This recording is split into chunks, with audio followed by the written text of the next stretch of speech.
This was a significant budget for IHT, and there were important changes on pensions for business owners, farmers, and UK resident and non-domiciled individuals. Inheritance tax is a tax which is generally paid in the event of your death. Currently, it affects only around 6% of estates, but many individuals believe it will affect them. The nil rate threshold remains at £325,000 per person and will remain frozen until 2030, a period of nearly 2 decades during which asset growth has been substantial.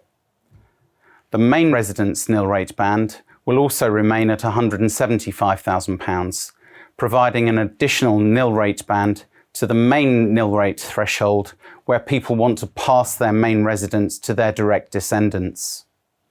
Where the value of your estate is in excess of £2 million, the residence nil rate band gradually tapers away. The budget announced a number of areas which have now been brought into IHT, such as pensions for UK resident and non-domiciled individuals, which we will cover in other videos. However, there has also been changes to business relief and agricultural relief, where qualifying assets were previously 100% exempt from IHT after 2 years of ownership.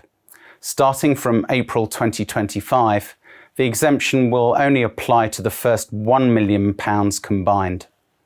For amounts greater than £1 million, a 50% relief will apply, giving an effective IHT rate of 20%. This can be quite complex as an area, and professional tax advice needs to be sought. For many high net worth individuals who own qualifying shares listed on the alternative investment market, the previous 100% IHT relief will be reduced to 50% relief from April 2025 with no exemptions. Inheritance tax can be quite a complex area, and it's important to balance your living needs versus what you wish to be passed on to the next generation while managing IHT. Needless to say, IHT planning has now become more difficult than before. Gifting during one's lifetime can be an effective way to reduce the value of an estate and help lower the potential inheritance tax. However, there are specific rules and exemptions that apply. For example, you can gift £3,000 per tax year under the annual exemption. This is doubled to £6,000 if you've not used it in the previous year. You can also make as many gifts as you want, up to £250 per person per tax year, as long as they haven't already benefited from your £3,000 exemption.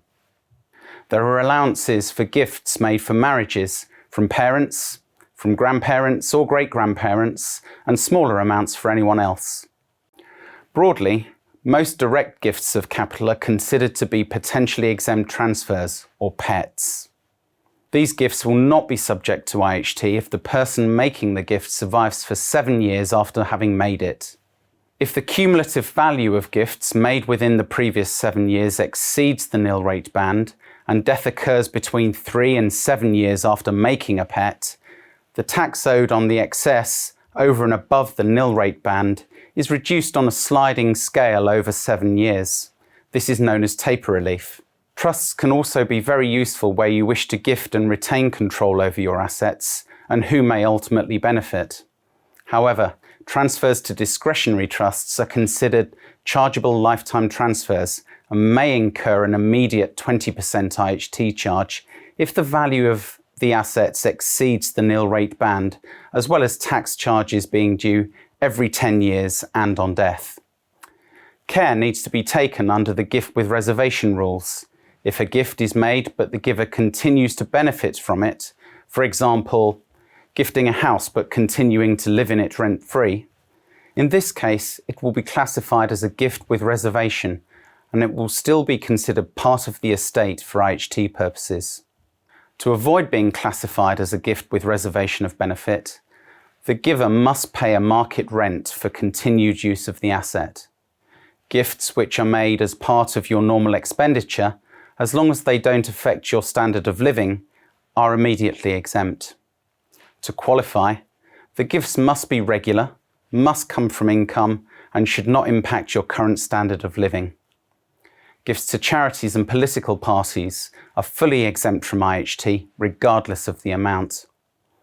Making gifts during one's lifetime can be a very valuable strategy for estate planning and IHT reduction, and it is essential that professional advice is sought to ensure it is undertaken correctly. Life assurance has always been an effective way for IHT planning, where the tax is still paid, but a life assurance policy pays out to cover some or all of the liability. And this is a very simple and very effective solution. One of the most effective ways of reducing IHT is spending, and we are big advocates of encouraging you to spend on all the things you want to do and to experience your dreams and aspirations while you are alive and while you can. It is our firm belief that you would benefit from a wealth plan bespoke to you and your circumstances. A carefully constructed plan would map out your needs and wants and how you can achieve them from your assets. It's only once you have your overarching lifetime plan and your estate plan that you can start to apply some of the suggestions already mentioned to help reduce any IHT exposure. We are here to help you to plan for the life you want to live.